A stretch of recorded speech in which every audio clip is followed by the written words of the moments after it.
እሺ መልካም። አሁን ቀጥታ እዚሁ እያለ ወደ አማርኛ መቀየር ብቻ፣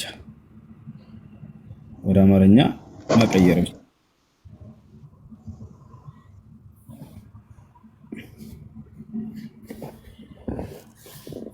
ኦኬ ምን ይላል? የሐጅ ጉዞ ለማድረግ የሐጅ ጉዞ ለማድረግ የቃሉ ፍቺ ምን ይላል? ፍቺ ሐጅ ማድረግ። ሐጅ ማድረግ ወዴት ነው ይሄ ሐጅ የሚደረገው? ወደ ኢየሩሳሌም ነው ወይ?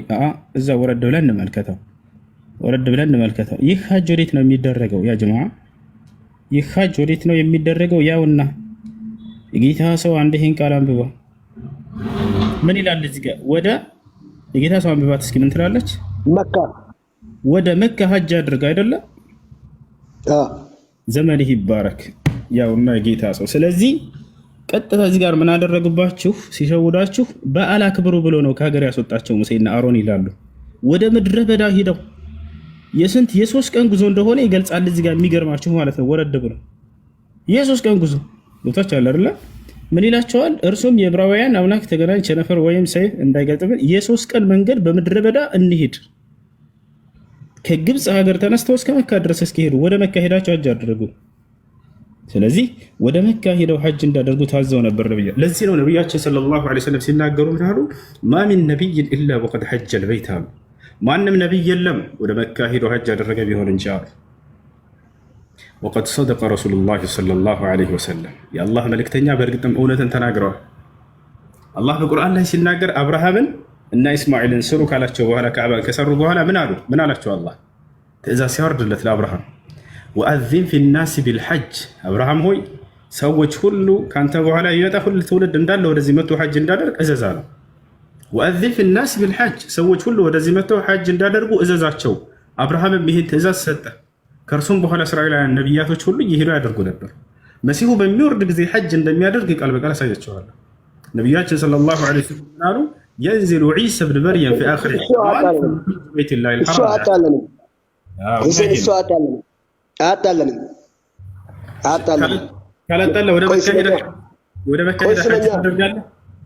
አይ መካ ምን ችግር አለው? ሄጄ ቢያደርግ መንገዱንና ብር ስጠኝና ሄዳለሁ። ምን ችግር አለው? መካ እኮ ችግር የለውም። ቆይ ስመኛ፣ እሱ አታለም። ዋናው እሱ ነው። ስመኛ ምን መሰለህ? አብርሃም፣ ይስሐቅ፣ እስማኤል የአብርሃም ዝርያ ሁሉ የራሳቸውን አገር መቀመጫቸውን አጥተው በግብፅ አገር ላይ የኖሩትና ከ400 ዓመት በኋላ ወደ አገራቸው ወደ ካናን አሁን አንተ እንደምትለው ተመልሶ ጥንት ነበሩ ካናናውያን ነበሩበትን አገር አብርሃም ከኡር ካናናውያን አገር ከወጣ በኋላ እዛ አገር ላይ ኖሮ ከዛ በኋላ እዛ መስዋዕት አድርጎ መስዋዕቱን ሰርቶ ከኖራ በኋላ እሱ የወለዳቸው ልጆች እነ ያዕቆብ ዝርያ 75 ሰዎች ወደ ግብፅ ሄዶ ተመልሶ አብርሃም ወደ ነበረበት ወደ ካናን ምድር እንደተመለሱ ቢያሳይ ነው። ይሄ ምዕራፍ 5 ላይ የምናገረው ይሄ ቦታ ቀደምት ላይ አሁን አረቦች ብለው የምትናገረው ወይም ሐጅ ብለው የምትናገርበት አገር ቀደም ብሎ የአብርሃም አገር ነበረው። አብርሃም ግን እዛው ኑሮ እዛው የሞተበት ነገር ግን ይስሐቅና ያዕቆብና ልጆቹ ወደ ግብፅ ሄዶ ተመልሶ የገቡበት አገር እኛ መጽሐፍ ላይም አለ። በዕብራይስጥ መካ ይለዋል። በእርግጥ እኔም አይቼዋለሁ፣ አንተም አሳይተዋል። ግን ያ አገር አሁን በእርግጠኝነት አብርሃም ዝርያ ነው ያሉት። የአብርሃም ዝርያ በዛ ቦታ አሉ ወይ? በዕብራይስጥ መካ ነው ያልከው? ስመኛ አየንበት እኮ በዕብራይስጥ መካ ይለዋል ያልከው የቱን ነው? አሁን አልክበት ስፍራ መካ አይደለም ማለት ሐጅ አልኮም ቦታ መካ አይደለም ማለት አንተ ሐጅ ነው ማለት በዕብራይስጥ መካ ነው የሚለው አላየንም። እንደው ከዚህ በፊት ታውቀው ነበር? የለም ብለህ ነበር። እኛ በዛ ለምንሄደው ስመኛ ኮሜንት ለማለት ሞክር። እኔን ስመኝ መጀመሪያ እኛ የምንይዘው በዛ አይደለም። አሁንም እንደዛ ሊዝም መጀመሪያ በጥንቱ ላይ የአረቦች መሬት፣ የኡስማኤል መሬት፣ የኢያቡሳውያን መሬት፣ የፈሬዛውያን መሬት ስመኛ የካናናውያን መሬት ነው። አገሩ የካናናውያን፣ የኢያቡሳውያን፣ የፈሬዛውያን አገር ነው። እስራኤላውያን ደግሞ ተመልሰው ወደ አገራቸው ሲገቡ ስሙን ኢየሩሳሌም ብሎ ስም ወጥቶታል። እሺ ይሁን። ይሄኛውን አገላለጽ በዕብራይስጡ ስንሄድ መካ ብለን ስንል አጣላም። ምክንያቱም ኢየሩሳሌም አይልም። ይሄ ቃል እንደዛ አይልም። አዎ ኢየሩሳሌም አይልም። በቃ እሺ፣ የዕብራይስጡ ኢየሩሳሌም እንደሚል የሆኑ ቃል አሳየን። በቃ ትልቁ ላይ አድርገው ወሬ አታብዛህ።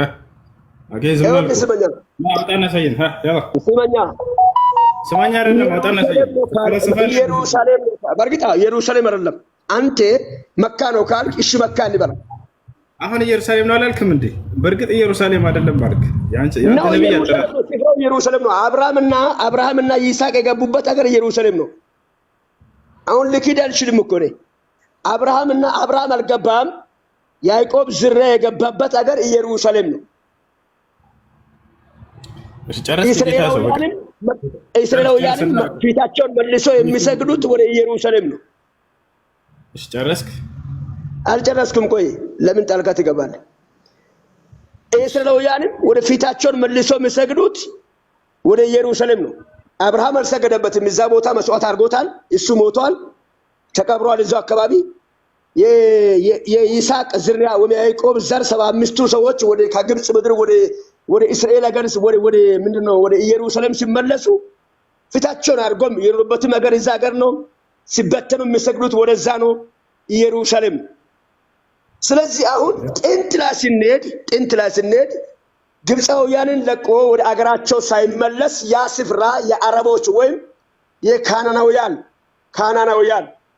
ኢየቡሳውያን ፈሬዛውያን የሚባል ዝርያዎች የነበሩበት ስለሆነ በዚህ አንግል ስትሄድ ምናልባት ስፍራው መካኑ ልትል ትችላለህ። በዛ ያዘው። እሱም ያጣላ ጉዳይ አይደለም። እኔ ዋና ጥያቄ እሱ አይደለም። ቆይ ስመኛ፣ ዋና ጥያቄ እሱ አይደለም። ማስደንገጥ ብዙ ያስወራል። ሌላ ነገር ሰርፕራይዝ ላድርግህ፣ ላስደንግጥህ እንትላለህ። አልደነገጥኩም። እኔ በእናትህ እሱን ልትነግጥ በምኑ ልትነግጣለህ? አልደነገጥኩም። አላወራም። እንዳላወራ ከልክላለህ። ሌላ ድንጋጤ ልጨምርልህ ከይቅርታ ጋር ጥያቄ ልጠይቅህ።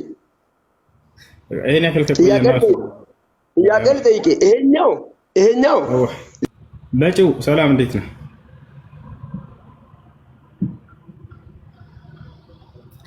እሺ ዮኒ ጸጋና ሰላም ይብዛልህ። ሰላም አለይኩም። አለይኩም ሰላም ወራህመቱላሂ ወበረካቱ። እንዴት ነው? አለን አልሐምዱሊላህ። ለኔ ነው ጸጋና ይብዛልህ ያልከኝ? እንዴት ነው? አልሐምዱሊላህ። እሺ ጥያቄ አለ? አዎ አንድ 3 ጥያቄዎች አሉኝ። እሺ ጥያቄው ምንድን ነው? አንደኛው ምንድነው ተኝተን ጀናባ ብንሆንና ጠዋት ለፈጅር ሰላት ስንነሳ ምናምን ውሃ ባይኖር እና ግን አሁን ለምሳሌ ውዱ ማድረጊያ ውሃ ምናምን ትንሽ ውሃ ቢኖረን እንዴት ነው የምናደርገው? እሺ ሙሉ ሻወር የማያስወስድህ ከሆነ ተየሙም ታደርጋለህ። የውሃ ትንሽ ከሆነ ሰዎች የሚጠጡት መጠጥ ውሃ ሊያስፈልጋቸው ይችላል። ያንን ለዛ እና ተየሙም ታደርጋለህ። ጀናባ ከሆነ ሰውዬው ውሃ ከሌለ አላህ ሱብሓነሁ ወተዓላ በሱረቱል ማኢዳ ላይ እየተናገረ ስለ ውዱ ማድረግ ስለ ሻወር እየተናገረ ያ አዩሃ አለዚነ አመኑ ኢዛ ቁምቱም ኢለ ሶላቲ ፈግሲሉ ውጁሐኩም ወአይዲየኩም ኢለል መራፊቅ ወምሰሑ ቢሩኡሲኩም ወአርጁለኩም ኢለል ከዕበይን ወኢን ኩንቱም ጁኑበን ፈጠሀሩ وإن كنتم مرضى أو على سفر أو جاء أحد منكم من الغائط أو لامستم النساء فلم تجدوا ماء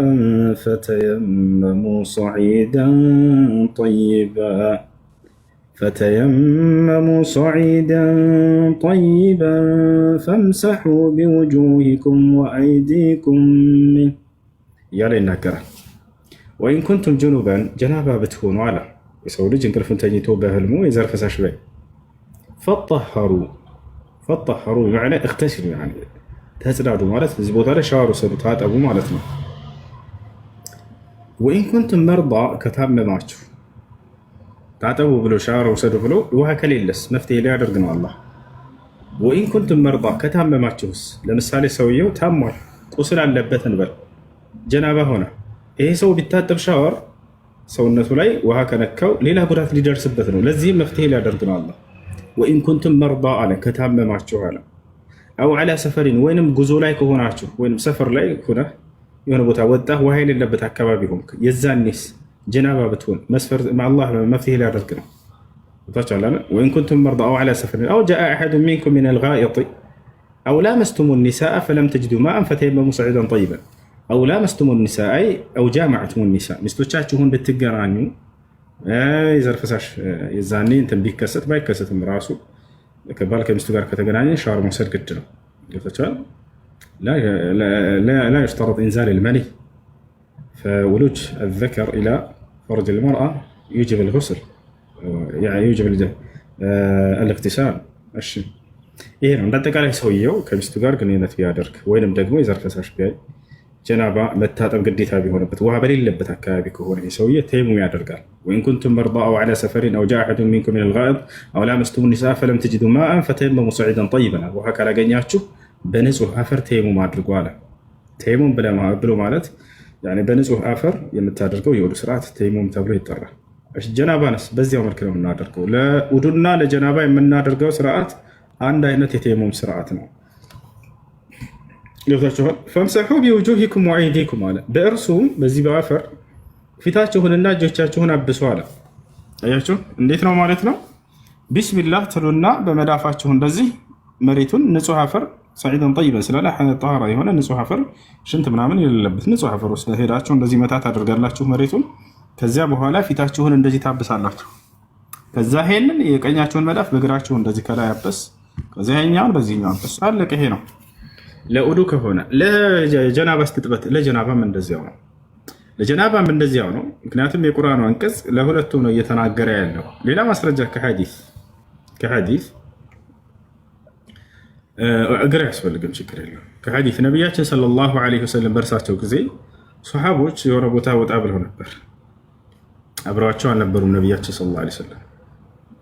የዛኔ ሶሐቦች የተማሩት ስለ ኡዱ አደራረግ ተየሙም ነበር የተማሩት። ስለ ጀናባ ተየሙም አልተማሩም ነበር፣ አልደረሳቸውም። ይዛል እንደ አጋጣሚ ከሶሐቦች መካከል አንደኛው ጀናባ ሆነ።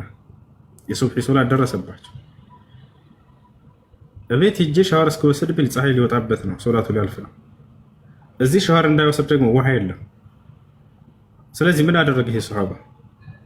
ተየሙም አደረገ። ተየሙም ግን እንዴት ነው ያደረገው? የተማሩት ስለምንድን ነው ብያለሁኝ? ስለ ኡዱ አደራረግ ተየሙም ነበር ቅድም እንዳሳየኋቸው። ስለ ጀናባ ትጥበት እንዴት እንደሚጸዱ የዛኔ አልተማሩም ነበር ገና። ስለዚህ ምን ብሎ አሰበ? ቅያስ አደረገ ይሄ ሶሐባ። ነቢያችን ሰለላሁ ዐለይሂ ወሰለም ኡዱ ለማድረግ ተየሙም ሲያስተምሩን ፊታችሁንና መዳፋችሁን አብሱ ብለው ካስተማሩ ለጀናባ ትጥበት ከሆነ ደግሞ ምናልባት ሙሉ ሰውነትን አፈር ሊነካ ይገባል ማለት ነው ብሎ አሰበና በአፈሩ ላይ ሄደው ተንከባለለ፣ ሙሉ ሰውነቱን አፈር እንዲነካ ዘንድ። ከዚያ ሰገደ። ከሰገደን በኋላ ነቢያችን ሰለላሁ ዐለይሂ ወሰለም ጋር በሄዱ ጊዜ ጠየቃቸው፣ ያደረገውንም ነገራቸው። ጀናባ ሆንኩኝ፣ እርሶ ያስተማሩን ደግሞ ኡዱ ለማድረግ ፊትና መዳፍን ያብሱ ነበር ያላችሁ፣ ነገር ግን ከጀናባ ከሆነ ሙሉ ሰውነትን መንካት አለበት አፈር ማለት ነው ብዬ በዚያ ቅያስ አስቤ እንደዚህ ታጠብኩኝ። ከዚያም በኋላ ሙሉ ሰውነቴን አፈር እንዲነካ አድርጌ ተንከባል እየሰገድኩ አላቸው። ላሂከ ነቢ ሰለላሁ ዐለይሂ ወሰለም ፈገግ አሉ፣ ሳቁ። እንደዚያ ማድረግ አይጠበቅብህም ነበር አሉት፣ አስተማሩት። ኢነማ ካነ የክፊከ አን ተድሪበ ቢከፈይከ ዐለ ልአርድ ጣሂሪ ፈተምሳሕ ቢሂማ ወጅሀከ ወከፈይከ ሚን ልአዕላ። ነቢያችን ሰለላሁ ዐለይሂ ወሰለም ምን አሉት? የሚበቃህ ይህ ነበር አሉት። ምን? አን ተድሪበ ቢከፈይከ ዐለ ልአርድ ጣሂር፣ በሁለቶቹ መዳፎችህ ንጹሕ አፈርን ሂደህ መታ ማድረግ። ከዚያስ ፈተምሳሕ ቢሂማ ወጅሀከ ወከፈይከ ሚን ልአዕላ፣ በእነርሱም አፈርን በመታህባቸው መዳፎችህ ፊትህንና የእጆችህን የመዳፎችህን ላይኛውን ክፍል እንደዚህ አበስ ታደርጋለህ አሉት። ይሄ ብቻ ይበቃል። ስለዚህ ከዚህ ከሐዲስም ሆነ ከቁርአን የምንረዳው ምንድን ነው? ውዱ ለማድረግም ሆነ ከጀናባ ለመታጠብ አንድ አይነት የተየሙም ስርዓት ነው የሚደረገው። ኦኬ። ስለዚህ ውሃው በቂ ካልሆነ ገላችንን ለመጣጠም ተየሙም ነው የምናደርገው ማለት ነው። እሺ። ሁለተኛው ደግሞ ዱዓ ቀድርን ይቀይራል የሚባል ነገር ሰምቼ ነበረ። እንዴት ነው? የተወሰነ ነገር ካለ መጥፎ ነገር በዛ አንተ በወንጀልህ ምክንያት የሚወጣብህ ነገር አላህ ሱብሓነሁ ወተዓላ ያን እንዲመልስልህ መለመን ትችላለህ። ያንን አላህ ሱብሓነሁ ወተዓላ እንትን ያለብህን በኃጢአትህ ምክንያት ሊወሰን ያለን ነገር ያንን ይመልስልሃል።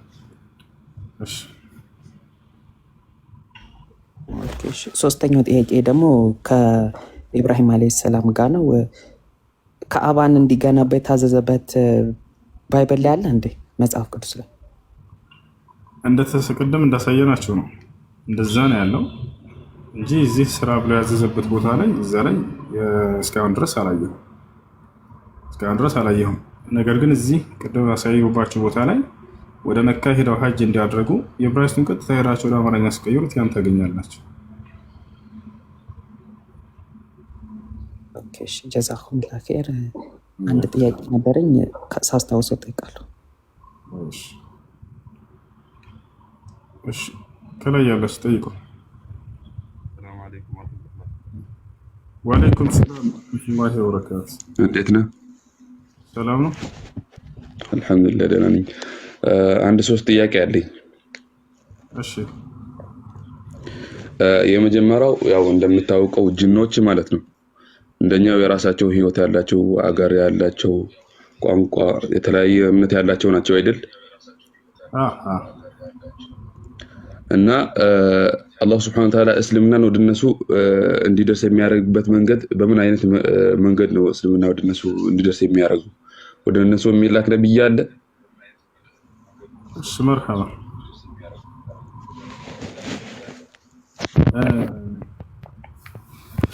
ነብያቶች ለእነርሱም ነው የተላኩት። የኛ ነብያቶች በእርግጥ በዑለሞች መካከል ሁለት ሀሳብ አለ። እዚህ ቦታ ላይ ጥያቄ ጠይቃችሁ ስናገር ጊዜ ኺላፍ ያለባቸው ሁለት ሀሳብ ያለባቸው ነገራቶች እኔ ራጅህ የሆነውን አንዱ ነው የምነግራችሁ። ይህን አንጠልጥለው ይወስዱና ሰዎች ይኸው ሁሴን እንደዚህ ብለዋል፣ ሌላ ዑለሞች ደግሞ እንደዚህ ብለዋል እያሉ የሚያያይዙ ቅዱሳኖች አሉ። የእነሱ እንትኖች ደግሞ የኛ ማየሎች አሉ። ይሄን የሚያደርጉ ገብታችኋል። አና አኽበርኩም ቢማ ተረጀሐ ዐንዲ ከማስረጃ አንፃር ራጅህ የሆነውን ነው ያንን እነግራችኋለሁ። ኺላፎቹ ልንገራችሁ ከተባለ ሁላችሁንም መናገር እንችላለን። ገብታችኋል አይደል? በማንኛውም ጉዳይ ላይ ሊሆን ይችላል። ገብታችኋል። ይህ ነው እንዳጠቃላይ በዚህም ጉዳይ ላይ ልንገራችሁ። ለጅኖች የራሳቸው ነብይ ያላቸው የላቸውም ወይንስ ከሰው ነው የሚላካቸው የሚለው በዑለሞች መካከል ሁለት ሀሳብ አለ። አንደኛው ምንድነው ከራሳቸው አላቸው የሚል ነው። ታዲያ ያንን የተለያየውን እንዴት ነው እኛ መያዝ የምንችለው የሚለውን ከቁርአንና ከሐዲስ ወደ እርሱ እንመልሰዋለን። اختلافات العلماء يعني لا يحتج بها وإنما يؤخذ بما ترجح عندنا من الأدلة في الكتاب والسنة والأصل هو كتاب الله وسنة رسوله صلى الله عليه وسلم. سويت كتخالفوا علماء የትኛውን ምን ይዘው ቁርአንና ሐዲስ ላይ ሄደን እንመለሳለን። የትኛውንም ዓሊም የመያዝ ግዴታ የለብህም። አየከለ ዓሊም እንደዚህ ብሏልና ይሄን ተከተል ብሎ ሂሳብ የለም። ገብታችኋል አይደል? ያንን የዑለሞች ንግግር ትይዝና አንተ ወደ ቁርአንና ሐዲስ ትመልሰዋለህ። ከዚያ በኋላ ያ የሚያስረዳውን ትይዛለህ። አላህ በቁርአን ላይ ፈኢን ተናዘዕቱም ፊ ሸይእ ፈርዱ ኢለላሂ ወረሱል አለ። በሆነ ሃይማኖታዊ ጉዳይ ላይ ብትጨቃጨቁ ወይም ብትለያዩ ወደ አላህና ወደ መልእክተኛው መልሱት አለ። አያችሁ የሰዎች ኢኽቲላፋት ወዴት ይመለሳል? ወደ ቁርአንና ወደ ሐዲስ። ይሄ ነው። ስለዚህ በዚህ ጉዳይ ላይ ያለውንም ልንገራችሁ። ዲማሽ ዑለሞች ምን አሉ? ጅኖች ከራሳቸው የሆነ ከጅኖች የሆነ መልእክተኛ አላቸው አሉ። ለዚህም ማስረጃ ያደረጉት ምን የሚለውን የቁርአን አንቀጽ ነው። ሱረቱል አንዓም ላይ የሚገኘውን ያ ማዕሸረል ጂኒ አለም የእቲኩም ሩሱሉን ሚንኩም የትሉነ ዐለይኩም የቁሱነ ዐለይኩም አያቲ ወዩንዚሩነኩም ሊቃአ የውሚኩም ሃዛ የሚለው ነው። እናንተ የጅን ጭፍሮች ሆይ ከእናንተው የሆነ መልእክተኞች አልመጣላችሁምን? የቁሱነ ዐለይኩም አያቲ የእኔን አናቅጽ የሚተርኩላችሁ የሚያነቡላችሁ፣ ወዩንዚሩነኩም ሊቃአ የውሚኩም ሃዛ ይህን ዛሬ የዛሬውን ቀን እንደምትገናኙ ከእኔ ከአላህ ዘንድ እንደምትቆሙ እንደምትመጡ የትንሣኤ ቀን ይህን የሚያስፈራሯችሁ መልእክተኞች አልመጡላችሁም ምን ይላቸዋል? ያቸው አይደለ? ይህን የቁርአን አንቀጽ ይዘው ዑለሞች ምን አሉ? ከራሳቸው ከተባለ ከጅኖች ነው ማለት ነው የተያዘው አሉ። ይህን ያለ ዑለሞች አሉ። እሺ ሁለተኛ ምንድን ነው ከተባለ ተራ ከሰዎች የመጡ መልእክተኞች ናቸው ለነሱ የመጡት የሚለው ነው። ቦታቸው አለ አይደል? ይሄ ነው ትክክለኛው። ለምን ወደሚለው እንመጣለን። ከሰዎች የሆነ ነው። ለምን ከተባለ በሱረቱል አሕቃፍ መጨረሻ ላይ ታችሁ ከሆነ ጅኖች ሙሳ ዓለይሂ ሰላምን እንደሚያውቁና በእርሱ ላይ የተወረደውን መጽሐፍ ሲከተሉ እንደነበረ ይገልጻል። ሙሳ ብሎ ጠቅሶታል። ሙሳ ጅን ነው ሰው ነው። ሱረቱ አልአሕቃፍ መጨረሻ ላይ ምን ይላል? ወኢዝ ሰረፍና ኢለይከ ነፈረን ሚነል ጅኒ የስተሚዑነ አልቁርአን ፈለማ ሐደሩሁ ቃሉ አንሲቱ ፈለማ ቁድየ ወለው ኢላ ቀውሚሂም ሙንዚሪን ቃሉ ያ ቀውመና ኢና ሰሚዕና ኪታበን ኡንዚለ ሚን ባዕድ ሙሳ። አያችሁ አይደለ? እኛ ከሙሳ በኋላ የተወረደን መጽሐፍ ሰማን አሉ ይላል። አያችሁ፣ ከዚያም ወደዚያ እንደተጣሩ። ስለዚህ በሱረቱ አልጅን ላይ ቁል ኡሕየ ኢለየ አነሁ እስተመዐ ነፈሩ ሚነል ጅኒ ፈቃሉ ኢና ሰሚዕና ቁርአንን ዐጀባ። ይህ ነው። ስለዚህ ለእኛ የተላኩ ነቢያቶች እነርሱን የመስማትና የመከተል ግዴታ አለባቸው። እነርሱን ሰምተው እንደተከተሉ ያው ቃል በቃል በቁርአን ላይ እናገኛለን። ታዲያ እዚህ ቦታ ላይ ያለውን እንዴት ነው የምንመልስላቸው? ይህንን የቀደሙን የሱረቱል አንዓም ላይ ያለውን አንቀጽ ይዘው ከእናንተ አለ ያ ማለት አጠቃላይ ከፍጡር የሚለው ነው። ለምሳሌ አላህ ሱብሓነሁ ወተዓላ መላእክቶችን ወኢዝ ቁልና ሊልመላኢከቲ እስጁዱ ይላል። ለመላእክቶችም ስጁድ አድርጉ ባልኳቸው ጊዜ ይላል። ሰይጣንን ለብቻው እንደዚህ አድርግ ስጁድ አድርግ ብሎ ያዘዘበት ቦታ አለ እንዴ? ላ አጠቃሎ እሱንም ነው ያዘዘው። ቦታቸው አለ አይደል? እርሱንም ያጠቃልለዋል ያ ትእዛዝ። ስለዚህ ከእናንተ የሚለው ሰውንም ጅንንም የሚያጠቃልል የሆነ ከአምላክ ዘንድ የመጣ የሆነ ትእዛዝ ነው።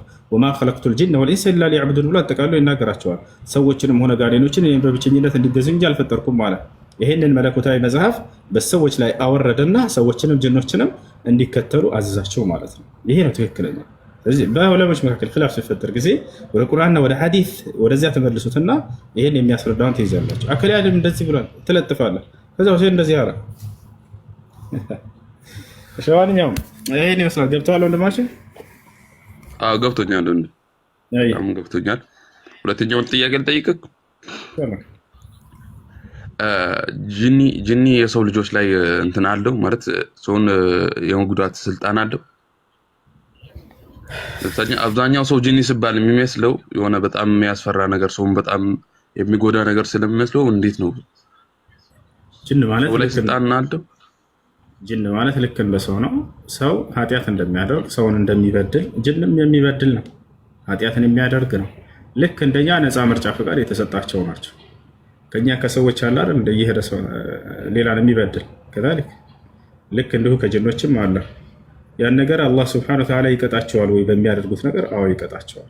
ነገ የትንሣኤ ቀን ሰውን በመበደላቸው ምክንያት ቅጣትን አዘጋጅቶላቸዋል። ስለዚህ ያን ያደርጋሉ። እሺ ኦኬ። ሶስተኛው ደግሞ ያው እንዴት ነው ፀጉር አበላልጦ መቆራረጥ እንዴት ነው? እሺ እሱን ቀደም ነበር ልንገራችሁ። ነሃ ረሱሉላህ ሰለላሁ ዐለይሂ ወሰለም አኒል ቀዛዕ፣ የአላህ መልእክተኛ ነቢያችን ሰለላሁ ዐለይሂ ወሰለም ከቀዛዕ ከልክለዋል። ማ ሁወ አልቀዛዕ? ቀዛዕ ማለት ምን ማለት ነው? القزع هو أخذ الشيء يعني حلق الشعر بعضه وترك بعضه كما فسره الإمام النووي رحمه الله تعالى. والقزع حكمه يعني أنه مكروه.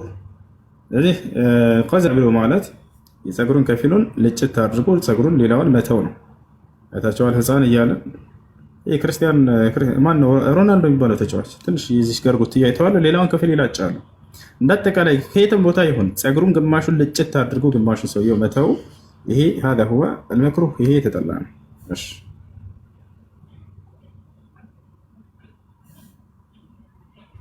السلام عليكم وسو.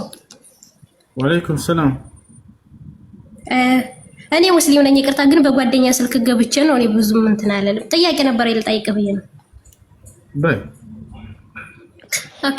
ወደዚህ ስመጣ ማለት ነው በ15000 ብር ተበብዬ ነበር የመጣው። ከዛ ቤዛዬ ሲመጣ 25 ነው ያልኩሽ ብሎ እምቢ አለኝ። ቤዛሽን አልሰጥም ብሎ እምቢ አለኝ ማለት ነው። ከዛ ሰርቼ ከፍልሃለሁ ብዬ ወላሂ ብዬ ተቀብዬው ነበር የመጣሁኝ። አሁን እዚህ ከመጣሁ ባለቤቴ ላይ እየደወለ 3 የደውሎ እንዴት ብሬን አሰጡኝም እያለ አለ። ግን ቃሉን ያፈረሰ እሱ ነው። ሪካርድ ብናሰማው ራሱ አላምን አለ። እኔ አይደለሁም ብሎ ማለት ነው። እና ያኔ ሰርታ ትሰጣለች ምናምን ብሎ ነበር ቤዛዬን የተቀበልነው ማለት ነው። አሁን የመስጠት ግዴታ አለብኝ ወይስ እንዴት ነው? ስለምን ቤዛ ነው የምታወራው ልጄ? አገኝ ዘፈሽ የመጣሁበት ወደዚህ ስመጣ በ15000 ተበብለን ከዛ ቤዛዬ ከመጣ በኋላ 25 ነው ያልኩሽ ብሎ ከዳኝም ቢያለ ማለት ነው። አልበለዚህ አልሰጥሽም አለኝ። ከዛ ሂጄ ሰርቼ ከፍልሃለሁ በቃ ብዬ ተቀበልኩት ማለት ነው። እውነት ነው። እሺ እና እኔ ከመጣሁኝ ወዲህም እንዴት አትልኩልኝም እያለ ባለቤቴ ላይ ደወለ እና ሪካርዱ ነበር በ15 የተበባልነው። ስልኩ አጋጣሚ ሪካርድ ያደርግ ነበር። ያንን ብናሰማው እኔ አይደለሁም ብሎ ካደ። አሁን ታዲያ 10000 ብርን የመስጠት አለብኝ ወይስ እንዴት ነው ነው የኔ ጥያቄ? ሐራም ይሆንብኛል ወይ ዝም ብለው ነው? በውላችሁ ነው። ውላችሁ በመጀመሪያ ስትመጪ ጊዜ በተዋላችሁበት ውል ነው። ነቢያችን ሰለላሁ ዐለይሂ ወሰለም አልሙስሊሙን ዐላ ሹሩጢሂም አሉ። ሙስሊሞች በውላቸው ይገኛሉ አሉ። ከተዋላቸው ከሆነ ሰው ጋር በዚያ ላይ ያንን በውሉ መሰረት ነው የምትከፍይው፣ ተጨማሪውን አትከፍይው እኮ። መጀመሪያማ ውላችን በ15 ነው ያለኝ፣ ያው በኋላ ጨምሬ ስላለኝ ነው እንጂ በአጋጣሚ ነው በይዘው የመጣ መጨመር አለብሽ አለኝ። ምን አለ? ከዚያ በኋላ ውል ቀየራችሁ እንዴ? አልቀየርንም። ያው እኔ ሰርቼ ከፍልሃለሁ ብዬ ነው የሰጠሁት ማለት ነው። ምክንያቱም እምቢ አለ። ሪካርዱን ባሰማው እኔ አይደለሁም ብሎ እምቢ አለ። እሺ እህት ይኸውላችሁ፣ በሁለት ሰዎች መካከል ያለ ጥፋት ከሆነ እውነተኛውን ነገር ተናገሩ፣ ወይንም ሁለቱም አካል አደራ። እኔ እዚህ እንደምሰማ ነው የምመልስላችሁ። ቦታች አለ አይደል? እንዳጠቃላይ ውል ካላችሁ በመጀመሪያ በውላችሁ መሰረት ትሄዳላችሁ። በውላችሁ መሰረት ትሄዳላችሁ የሚሆነው። አይሽ ሰላም አለይኩም። ሰላም አለይኩም። ወአለይኩም ሰላም። ይሰማል ሁሱ? አዎ ይሰማል። እንዴት ነህ? ሰላም ነው። ጥያቄ ነበረኝ። በእርግጥ የገባሁት በጓደኛ የቲክቶክ አካውንት ነው እና እሱም ይሰማኛል እኔ ጋር ስለሆነ ማለት ነው። አንዴ አያ ከላይ እናስቀድማል። አያ ሰላም ነው። ሰላም አለይኩም ሁሱ። ሙስሊም ከሆንሽ በቃ አለይኩም ሰላም በቀጣይ ትጠይቂያለሽ። ክርስቲያን ከሆንሽ ላስቀድምሽ ብዬ ነው። እሺ ወንድማችን ጥያቄ እንቀጥል። ሶሒህ አልቡኻሪ ላይ ነበር ጥያቄ የነበረውና ነቢያችን የሰዎችን እጅ እና እግር ይቆራርጣሉ ምናምን የሚል አለና ከቲክቶክ ላይ ተቆርጦ ነበር ያየው። እስኪ በዚህ ላይ እውነተኛው ነገር ምንድነው የሚለውን እንደው ምላሽ ብትሰጠው እሱ። እሺ ሰውየውን ይዘውና ሰውየውን ይዘውና እሺ ይዘውና ክርስቲያን በእስላም ላይ የምናገር ሰላም ነው እሱ። ሰላም አለይኩም። ሰላም ነው። ሰላም አለ። እሺ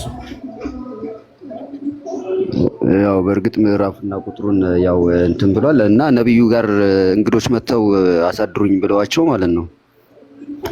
እና በወቅቱ ነብዩ ጥሩ መስተንግዶ አድርገውላቸው ነበር ያሳደሯቸው። ለሊት ላይ ግን ንብረቶቻቸውን፣ ግመሎቻቸውን፣ ከብቶቻቸውን ዘርፎባቸው ሲሄዱ ይዛችሁልኝ አምጡ እነዛን ሰዎች ምናምን ብለው የተፈጸመ ነገር አለና እስኪ በሱ ላይ እውነት ነው ወይ የሚለው ነገር ላይ ነው ጥያቄ። በቃ ላስረዳሽ። መልካም። እሺ ለማንኛውም አንድ ቤት አለ። ለማንኛውም ረብሽ አንድ ልብ በሉ እዚህ ጋር በነቢያችን ሰለላሁ ዐለይሂ ወሰለም ጊዜ የሆኑ ሰዎች መጡ። ካፊሮች ናቸው፣ ከሃዲያኖች ናቸው። ምን አደረጉ? አظهሩ يعني الدخول الى الاسلام እስልምናን መቀበል እንደሚፈልጉ አስመሰሉ። ከነብዩ ሰለላሁ ዐለይሂ ወሰለም ፊት ምን አሉ? እስልምና እንቀበላለን አሉ። ነብዩ ሰለላሁ ዐለይሂ ወሰለም ከላይ ያለው እና የሚያዩት ተቀበሏቸው፣ እሺ አሏቸው። ከዚያ እነዚህ ሰዎች ምን አደረጉ? ማታ አውቀው በሙስሊሞች መካከል መጥተው አዘናግተው ገድለው ለመሄድ ነው። ከዚያ ምን አደረጉ? እኛ የምንበላው የምንጠጣው የለንም አሉ እነዚህ ሰዎች። እና እባክህን ሙሐመድ የሆነ ነገር እርስጠና አሉ፣ አድርግልን። ነብዩ ሰለላሁ ዐለይሂ ወሰለም አገዟቸው ካለው ነገር። እነዚህን ግመሎች ተጠቀሙባቸው። ጭራሽ ምን አደረጉላቸው?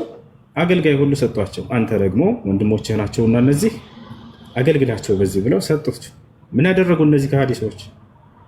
ልክ ነብዩ ሰለላሁ ዐለይሂ ወሰለም እንደሄዱ ሲመሽ ጊዜ የምንጠብቀው ምን አደረጉ? ይሄን ነብዩ ሰለላሁ ዐለይሂ ወሰለም የላኩላቸውን አገልጋይ ገደሉት። ይሄን እዚህ ጋር በደንብ ያዙ፣ ገደሉት።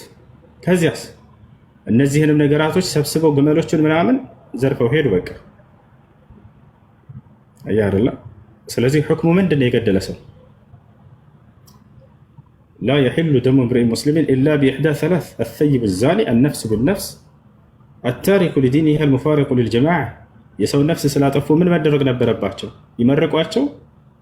ላ ያ አዩሃ አለዚነ አመኑ ኩቲበ ዐለይኩም አልቂሳሱ ፊል ቀትላ አልሑሩ ቢልሑሪ ወልዓብዱ ቢልዓብድ። ስለዚህ እነዚያ ሰዎች የተገደሉት ሰዎችን ስለገደሉ ነው። ያንን ሰሃባ ገደሉት። ገብቶሃል አይደል? ከዚያ በኋላ እንዳው ይባስ ብለው ያንን ዘርፈው ሄዱ። ስለዚህ ዋጋቸውን ያገኙት። ይሄ ነገር ጓም ያስብለው ክርስቲያን ካለ አግባት ይችላል። እዚህ ጋር እግዚአብሔር የገደለን ገደሉት ብሏል። ማየት የሚፈልግ ካለ አሳያለሁ።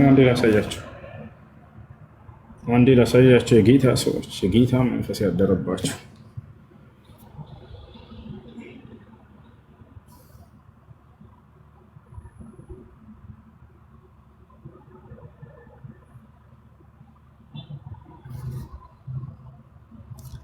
ያው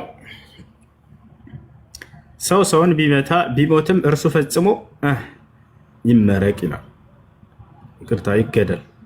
ሰው ሰውን ቢመታ ቢሞትም እርሱ ፈጽሞ ይገደል። ስለዚህ የገደለ ይገደል በመጽሐፋቸው ላይ ነፍን ያለ። ይሄ ብቻ አይደለም፣ በጣም ብዙ ቦታ ኧረ ሳይገሉ ህፃናት ልጆችን ግደሏቸው ይላል እግዚአብሔር። ሴቶችን ግደሉ፣ ሽማግሌን ግደሉ ይላል። ግድያ በደርዘን እናሳያቸው እንዴ? ያው እዚህ ጋር ሰል ምን አለ እግዚአብሔር? ሽማግሌውን፣ ጎበዙን፣ ቆንጆይቱን፣ ህፃናቶችን፣ ሴቶችን ፈጽማችሁ ግደሉ። ያው ሴቶችን፣ ህፃናቶችን፣ ሽማግሌን ግደሉ። ነቢዩ ሰለላሁ ዐለይሂ ወሰለም ምን አሉ? አደራ ሴትን፣ ሽማግሌን፣ ህፃንን እንዳትገላሉ ያሉበትን ላሳያችሁ። እነዚያ ሰዎች የራሳቸው ጥፋት እንጂ ያስገደላቸው ነቢ ሰለላሁ ዐለይሂ ወሰለም ገዳይ ሆነው አይደለም። ተመልከቱ፣ እዚህ ጋር ላሳያችሁ። ሴቶችን ተኽሪጅ ሐዲስ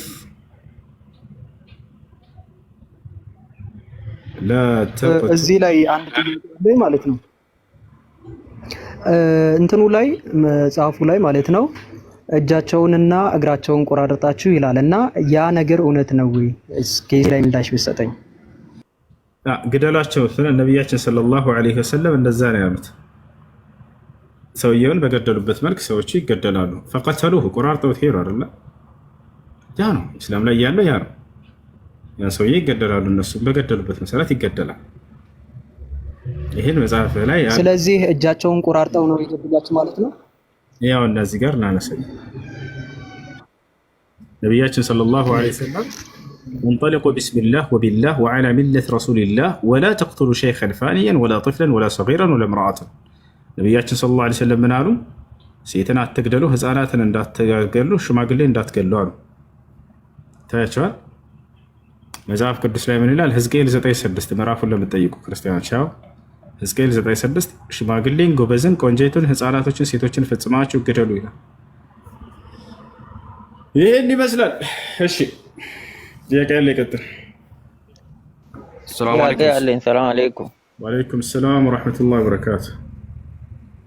ጥያቄ ነበር። የኔ ጥያቄ ማለት ነው ከሀዲስ ነው ማለቴ ረሱል ሰለላሁ ዐለይሂ ወሰለም መን ተረከ ሰላ ፈቀድ ከፈር ብለዋል እና አሁን ሶላት የተወ ከፍሯል እና አሁን ሁለተኛ ለመስገድ ቢፈልግ እንደገና ሸሃዳ ይዞ ምናምን ነው መስገድ ያለበት?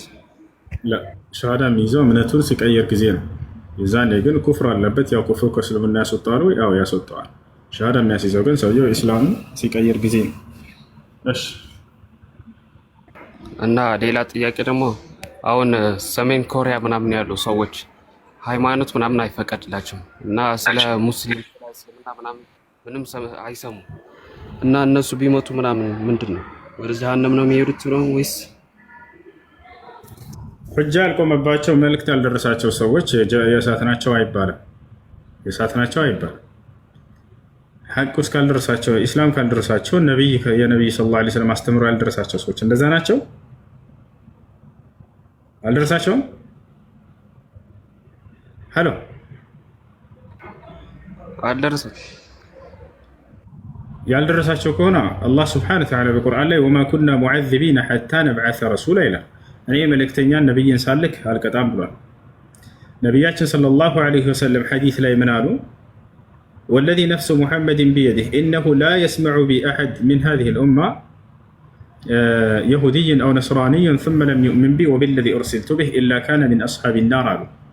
ነፍሴ በእጁ በሆነ በአምላኬ በአላህ ስም እምላለሁ አሉ ነቢ ሰለላሁ ዐለይሂ ወሰለም።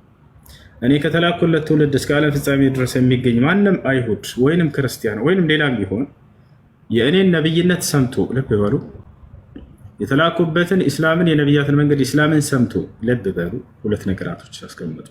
እነዚህን ሰምቶ ያልተቀበለ የገሃነም እሳት ነው ብዬ በአላህ ስም ላለሁ ብሎ ተናገሩ። አያቸው። ስለዚህ አንድ ሰው ሊፈረድበት ዘንድ ሁለት ነገር ያስፈልጋል። እስልምናን መስማት አለበት። የነቢዩ ሰለላሁ ዐለይሂ ወሰለም ነብይነት መስማት አለበት። ካልሰማስ ላ ይህ ሰውዬ እሳት ነው ተብሎ አይነገርም። እሳት ነው አይባልም። በል ሁወ ዩዕተበር ሚን አህሊ ልፈትራ ፈዩምተሐኑ ዐንደ ላህ ዐዘ ወጀል የውም ልቅያማ። ይሄ ነው የካህዲያን ህፃናት ልጆች። ለምሳሌ ማንም እምነት ተከታይ የሆኑ ሙስሊም ያልሆኑ ህፃናት ልጆች ተወልደው ቢሞቱ እነዚህ የእሳት ናቸው አይባልም። አይባልም።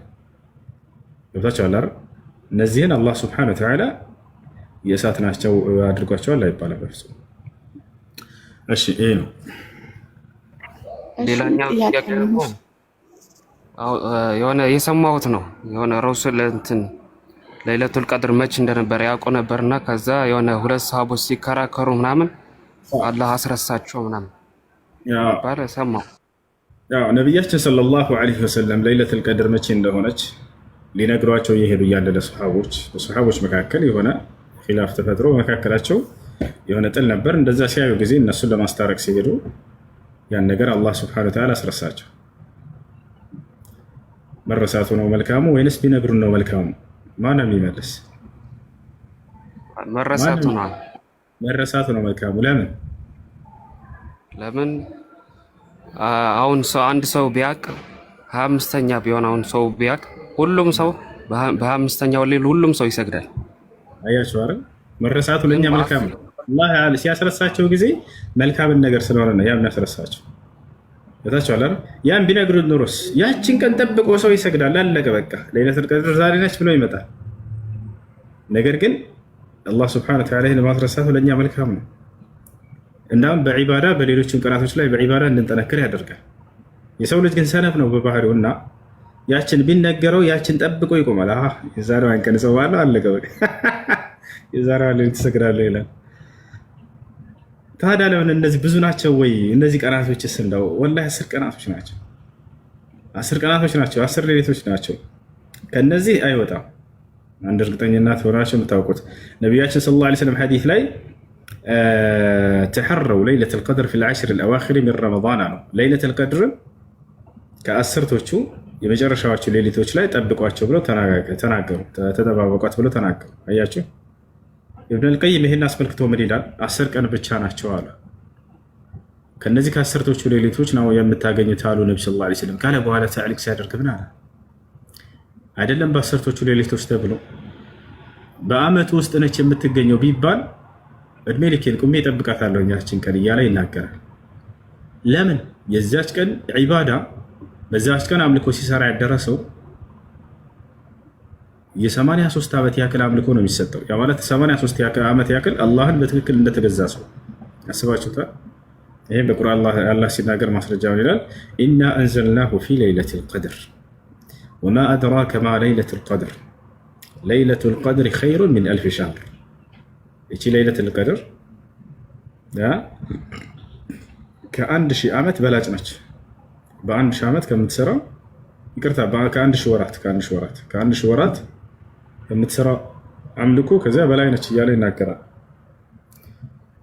እና ስለዚህ 1000 ወር ማለት ስንት ዓመት ማለት ነው? እስኪ ያስቡት ልጆች። 83 ነበር አይደል? ወይስ ከዚያ ይበልጣል? 83 ዓመት መሰለኝ። እና እንደዚያ ነው። እሺ ከታች ያለው ወገናችን ኃይለ ማርያም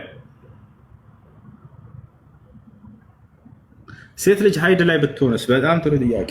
ለይለቱል ቀድርን የማግኘት እድል አላት ወይ? አዎ በደንብ አላት። ይህን እነዚህ ሌሊቶች በምንድን ነው የምናሳልፋቸው? በሶላት ብቻ ነው እንዴ? አይደለም እኮ ዚክር በማድረግ እስትግፋር በማድረግ ሶላት በማድረግ ቁርአን በመቅራት በሂፍዟ መቅራት ትችላለች። ሞባይሏን ይዛ መቅራት ትችላለች። አሁንም እንዳልኳቸው ቅድም በዑለሞች መካከል 4 ሀሳብ አለ በዚህ ጉዳይ ላይ። ነገር ግን በሂፍዝ መቅራትን አይከለክልም። በሞባይል ይዞ መቅራትን አይከለክልም። የወረቀቱን ቁርአን በጓንት ወይም በጨርቅ ይዛ መቅራትን አይከለክልም። አሁንም በዑለሞች መካከል በተፈጠረው ኺላፍ ወደ ቁርአንና ወደ ሐዲስ ነው የምንመልሰው። አስሉ እሱ ነውና አላህ በቁርአን ላይ በዚህ ጉዳይ ምን ብሏል? ቃለ ሱብሓነሁ ወተዓላ ፊ ሱረት አልዋቂዓ ላ የመስሁ ኢላ አልሙጠሀሩን። ይህን ቁርአን የተጠራሩ ሰዎች ካልሆኑ በስተቀር አይነኩትም አለ። አይነኩትም ነው ያለው። ልብ በሉ፣ አይቀሩትም አይደለም። ነቢያችን ሰለላሁ ዐለይሂ ወሰለም ሐዲስ ላይ ወደ የመን ሰዎች በላኩት ደብዳቤ ላይ ከተበ ነብዩ ሰለላሁ ዐለይሂ ወሰለም ላ አህለል የመን አላ የመስል ሙስሐፍ ኢላ ጣሂር፣ ቁርአንን ጣህራ የሆነ ሰው ካልሆነ በስተቀር እንዳይነካ የሚል መልእክትን ጻፉ ይላል። እንዳይቀራ አላሉ፣ እንዳይነካ መንካትን ነው። ስለዚህ የትኛውን በሂፍዟ ብትቀራ ችግር የለው፣ ስልኩን ይዛ ብትቀራ ችግር የለው። ሊአነ ልጀዋል ላ የእኹዙ ሑክመ ልሙስሐፍ። እና ይሄን ይመስላል። ጥያቄ ከጨረሳችሁ እንቀራለን የተወሰነ እና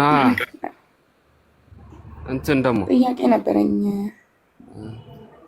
አመት ይለያያል ቀኑ የሚባለው ስለ ለይለቱ ቀድር። አምና አሁን 23ኛ ከነበረች ዘንድሮ 25ኛ ትሆናለች ምናምን ወይስ አንድ ቀን ነው ሁሌም? ሊሆን ይችላል፣ ሊቀያየር ይችላል። በዚህ ቀን ነው ተብሎ እስካልተነገረ ድረስ እኛ ያ ቀን ነው ብለን መወሰን አንችልም።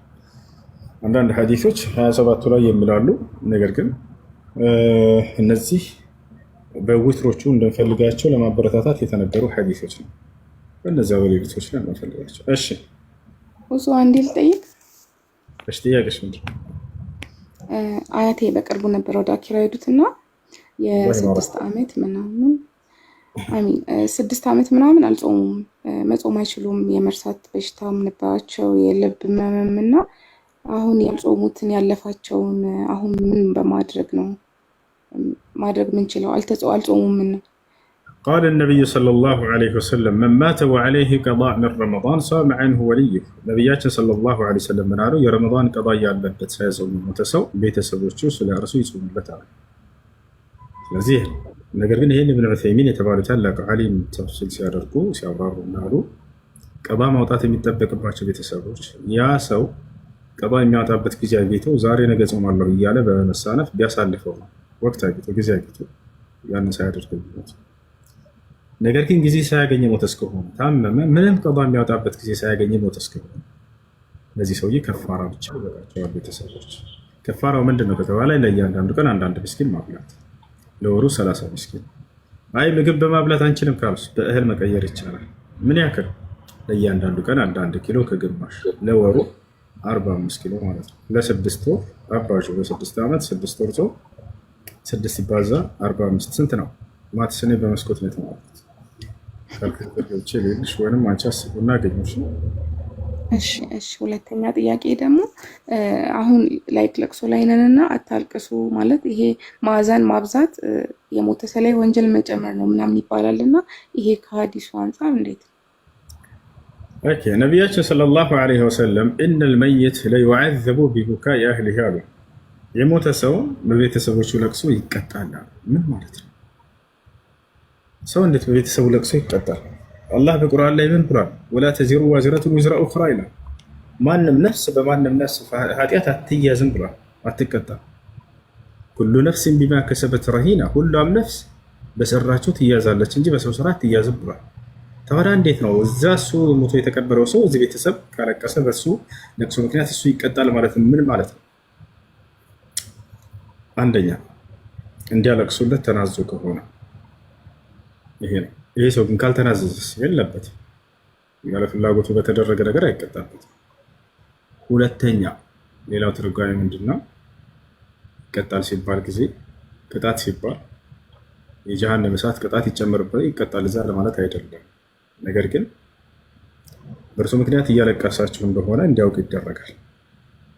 የዛኔ በእናንተ ማልቀስ በእርሱ ምክንያት እያለቀሳችሁ እንደሆነ በሚያውቅ ጊዜ የሚሰማውን ስሜት ለመግለጽ ነው። ይህን ኢማሙ ነወዊ ናቸው ያሉት። ስሜቱን ለመግለጽ ነው። ይሄ ቅጣት ይባላል። ለምሳሌ ልስጣችሁ። አንቺ ያለሽው ሳዑዲ ነው ልበል። እናትሽ ወይ አባትሽ ኢትዮጵያ ላይ ሞተ ብትባይ ነው ምን አንቺ የዛኔ ወይኔ ተቀጣሁ እናቴ ወይኔ ተቃጠልኩ እንላለን አይደለ? ተቃጠልኩ ስለ ግዴታ በእሳት እየተቃጠልኩ ነው አይደለም። የውስጥን ስሜት ለመግለጽ ነው። ንዴትን ለመግለጽ ነው። ተቀጣሁ ልጄ ትላለች። ኦኬ እየተቀጣች ነው እየተገረፈች ነው እዛ አይደለም። ስሜትን ለመግለጽ ነው። ስለዚህ ያ ሰው በእርሱ ምክንያት እያለቀሱ እንደሆነ እንዲያውቅ ይደረጋል። በዚያ ምክንያት ያዝናል። ሀዘኑን ያንን ለመግለጽ እንጂ ቅጣት አይደለም። ሰዎች እንዳሰቡት እሳት ውስጥ ገብቶ እዛ በሰው ለቅሶ ይቀጣል ማለት አይደለም። እሺ እኔ ጥያቄ ያለኝ ሁሱ ነው። ልትቀራ ነው ጊዜ እንዳልሻማ አንድ ጊዜ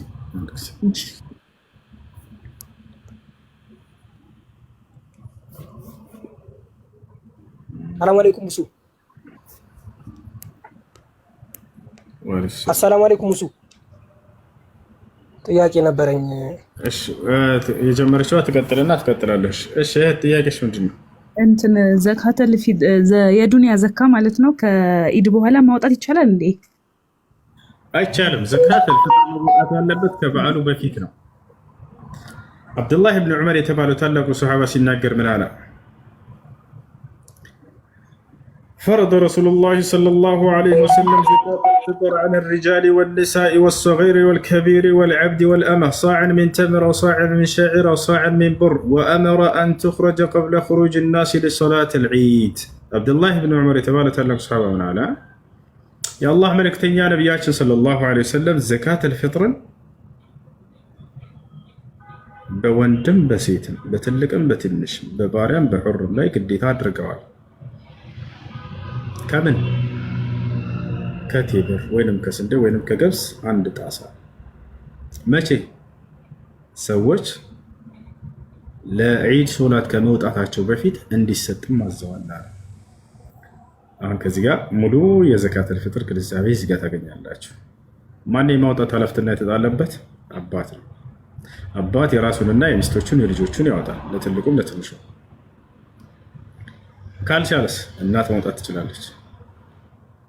ካልቻሉስ ልጆች ማውጣት ይችላሉ። ችግር የለም፣ ልጆች ማውጣት ይችላሉ። ልጅ አንቺ ውጭ ከሆነ ያለሽው እናትና አባትሽ አቅም ከሌላቸው የእነሱን አስባችሁ ምን ያክል አንድ ጣሳ አሉ ነብዩ ሰለላሁ ዐለይሂ ወሰለም። አንድ ጣሳ በአንድ ሰው ላይ ጣሳ የሚለው የአሁን ጊዜኛ ኢትዮጵያ ላይ የምናውቃት ነች ወይ? አይደለችም። በነብዩ ሰለላሁ ዐለይሂ ወሰለም ጊዜ የነበረውን ጣሳ ሼክ አብዱልዓዚዝ ብን ባዝ የተባሉ ታላቅ ዓሊም ሲገልጹ ምን አሉ? አሁን ጊዜ ባለው በኪሎ 2 ኪሎ ከግማሽ ወይም እስከ 3 ኪሎ የሚቀርብ ነበር ብሎ ተናግረዋል። ስለዚህ 3 ኪሎ አድርጋችሁ መስጠት። የዱንያ ዘካና ዘካተል ፊጥር አንድ ነው እንዴ? የዱንያ ዘካና አሁን እያወራን ያለ ነው ስለ ዘካተል ፍጥር ነው። ዘካተል ማል ደግሞ በኋላ። ስለዚህ በአንድ ሰው ላይ 3 ኪሎ ይደርስበት። ቴምርና ስንዴ ገብስ ብቻ ነው ወይ የሚሰጠው? አይደለም። ያን ያሉት ነብዩ ሰለላሁ ዐለይሂ ወሰለም ሰዎች በጊዜያቸው ሲመገቡት የነበረው የምግብ አይነት በአብዛኛው እሱ ስለሆነ ሩዝ ምናምን አይደለም። ስንዴ፣ ገብስ ከዚህ ነበር፣ ቴምር ነበር። እነዚያ የዓለም ታላላቅ ሰዎች ነብዩ ሰለላሁ ዐለይሂ ወሰለምና ሰሃቦቻቸው በምድራዊ ህይወታቸው ላይ ጣጣ የላቸው ነበር። ይህን ህይወት ነው የሚኖሩት። ስንዴና ገብስ ቂጣ ጋግረው ይበሉ ነበር። አላህ ለመሆኑ ሌላ ማድረግ አቅቶት ነው? ወላሂ አይደለም። በቁርአን ላይ ሁሉ ነግሯቸው ነበር፣ ቃል ገባላቸው።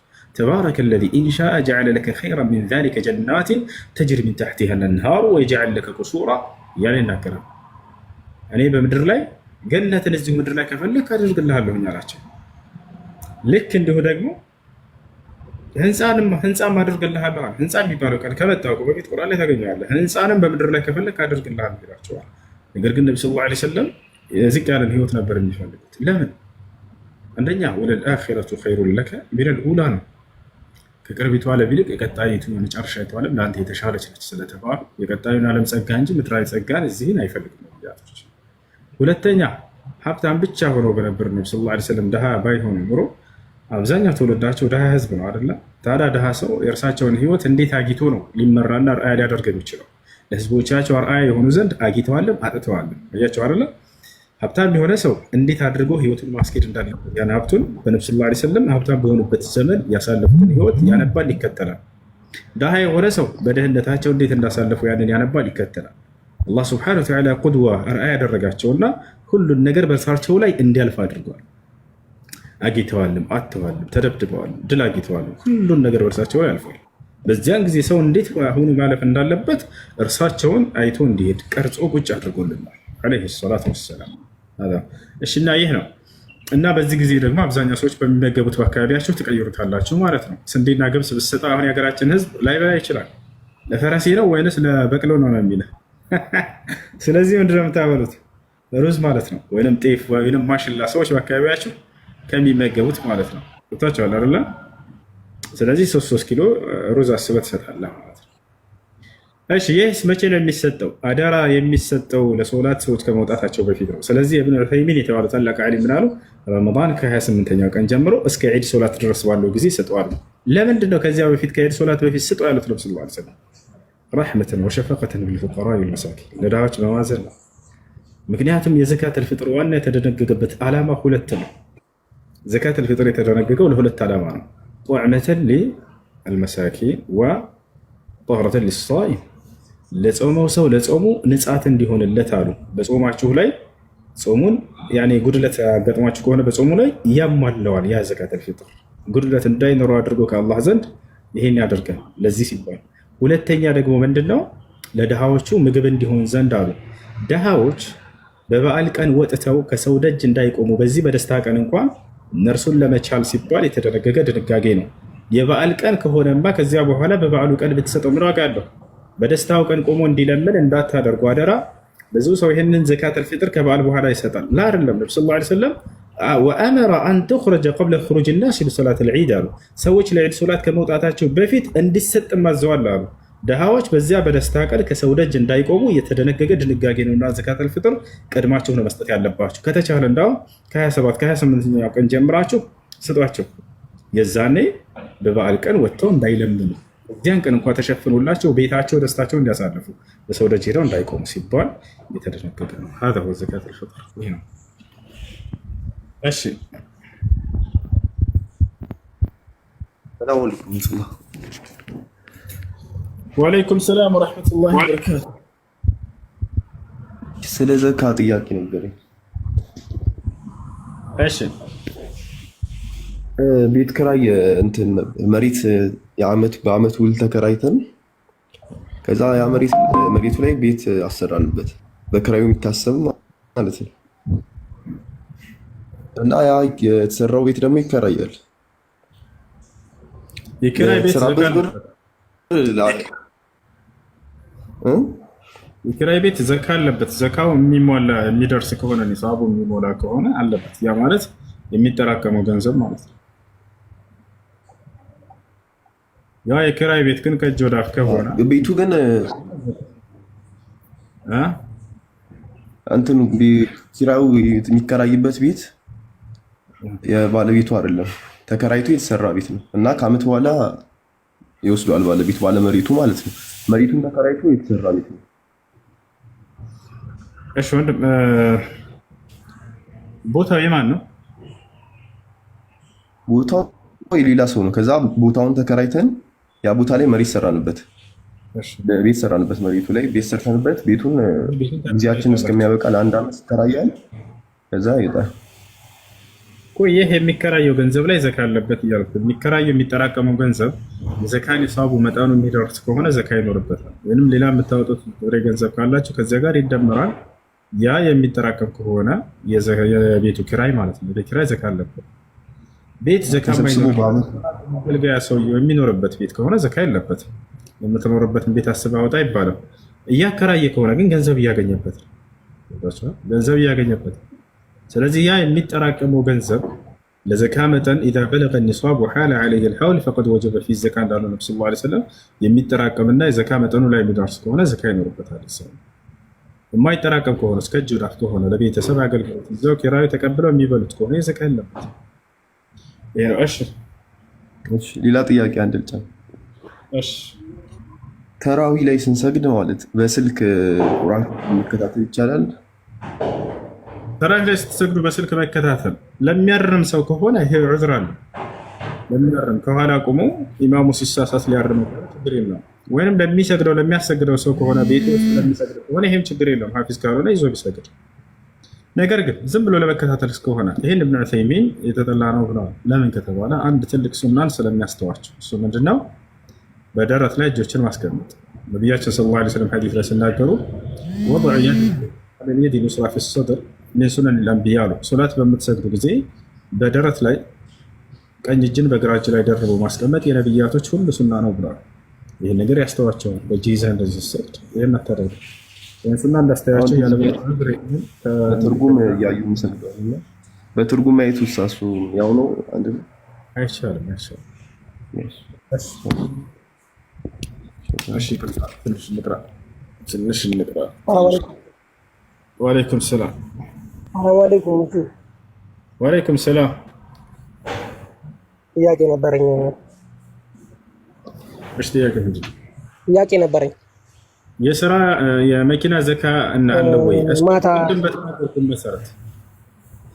ቅድም በተናገርኩት መሰረት ለዘካ የሚደርስ ከሆነ ተጠራቅሞ ዘካ ይኖርበታል። ነገር ግን ያ መኪና ሰርቶ እንትን የሚል ከሆነ ለዘካ የማይሟላ ከሆነ ይሄ ለቤተሰብ ብዙ አገልግሎት የሚል ከሆነ ዘካ ያለበት። እሺ ጥያቄ ምንድን ነው? ማታ ከጓደኛዬ ጋር በሆነ እንትን ተከራክረን ነበረ ክርስቲያኖችን መጥላት ካፊሮችን በሙሉ አጠቃላይ በአዳህን መጥላት ይቻላል አለ እና አይቻልም መጥላት ተገቢ አይደለም እና ሱረቱል ሙንተሂና ላይ ነው ምናምን አውጥቶ የመጀመሪያውን ገልጸው እኮ እያሳየ ነበር። እሺ እና እዛ ላይ ከጠላታችሁ ጋር ነው የሚለው አማኝንም የምትጠላበት ጊዜ አለ ስለ መጥላት አለ لا نواليهم فيما يعصون به الرب سبحانه وتعالى وفيما يكفرون به الرب سبحانه وتعالى الله عندما كاراتشونا ኃጢአት በማድረጋቸው አማኝን እንዲሆን አንወደውም። በዚያ ስራው ላይ ተዛዛር ነው። እሺ ጥሩ ስራ ሊያደርግ ይችላል። ለምሳሌ በዚያ በስራው ላይ ልትለው ትችላለህ። ለምሳሌ ደሃን ሲረዳ ልታይ ትችላለህ። ፍትህ በሚያደርግ ኃጢአትን በማድረጉና ክህደትን በማድረጉ በዚህ አውጥተዋል እንጂ መልካም በማድረጉ አይደለም። እሺ ሌላ አንድ ጥያቄ ነበረ። እሺ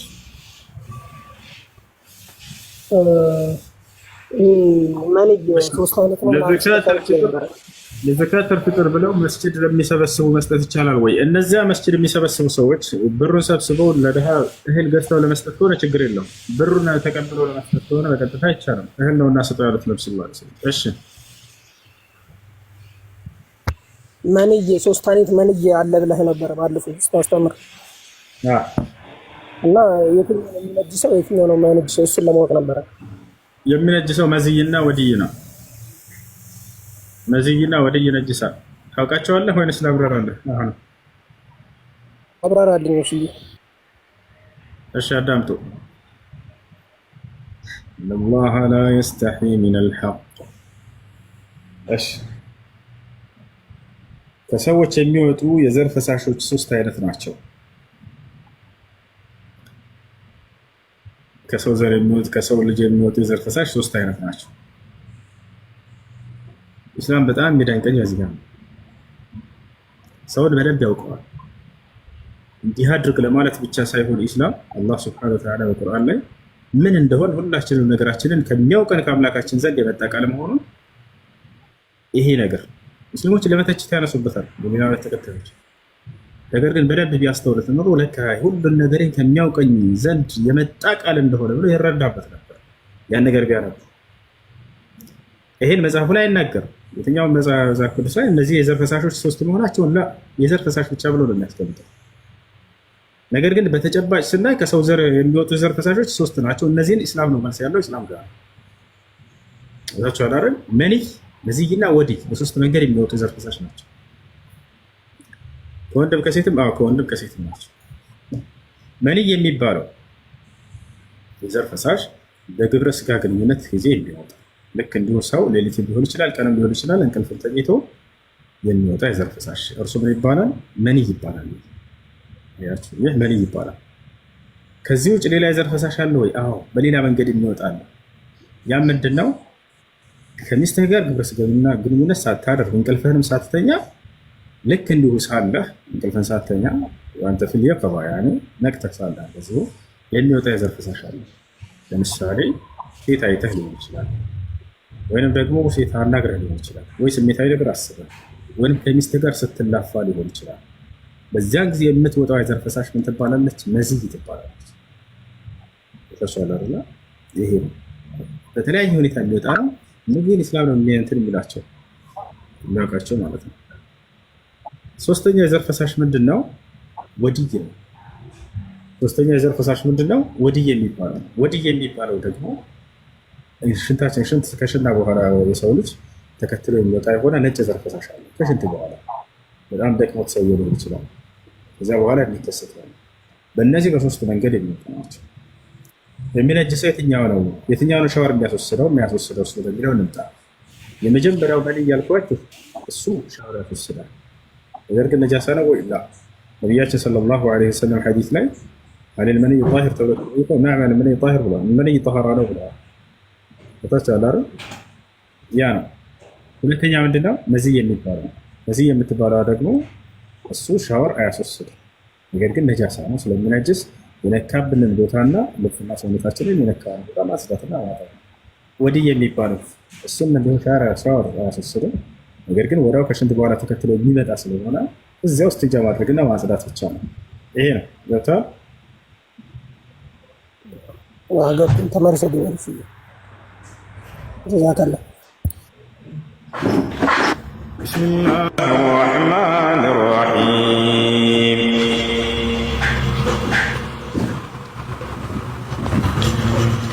ألف لام را تلك آيات الكتاب المبين إنا أنزلناه قرآنا عربيا لعلكم تعقلون نحن نقص عليك أحسن القصص بما أوحينا إليك هذا القرآن وإن لمن الغافلين إذ قال يوسف لأبيه يا أبت إني رأيت 11 كوكبا والشمس والقمر رأيتهم لي ساجدين قال يا بني لا تقصص رؤياك على إخوتك فيكيدوا لك كيدا إن الشيطان للإنسان عدو مبين وكذلك يجتبيك ربك ويعلمك من تأويل الأحاديث ويتم نعمته عليك وعلى آل يعقوب كما أتمها على أبويك من قبل إبراهيم وإسحاق إن ربك عليم حكيم لقد كان في يوسف وإخوته آيات للسائلين إذ قالوا ليوسف وأخوه أحب إلى أبينا منا ونحن عصبة إن أبانا لفي ضلال مبين اقتلوا يوسف أو اطرحوه أرضا يخل لكم وجه أبيكم وتكونوا من بعده قوما صالحين قال قائل منهم لا تقتلوا يوسف وألقوه في غيابة الجب يلتقطه بعض السيارة إن كنتم فاعلين قالوا يا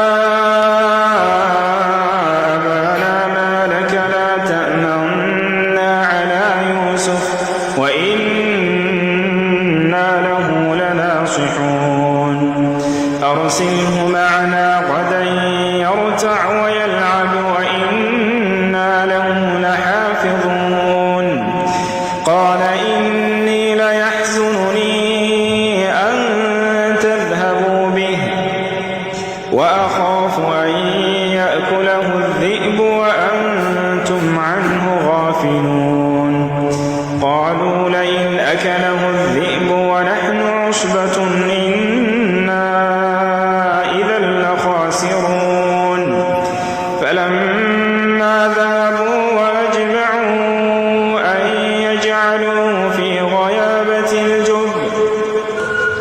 فلما ذهبوا به وأجمعوا أن يجعلوه في غيابة الجب وأوحينا إليه لتنبئنهم بأمرهم هذا وهم لا يشعرون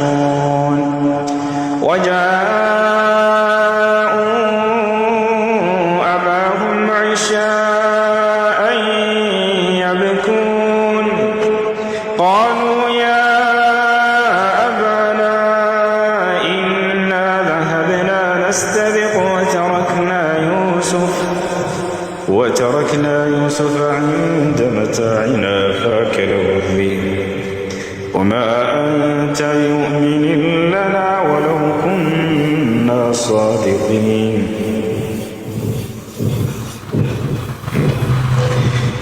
وجاءوا على قميصه بدم كذب قال بل سولت لكم أنفسكم أمرا فصبر جميل والله المستعان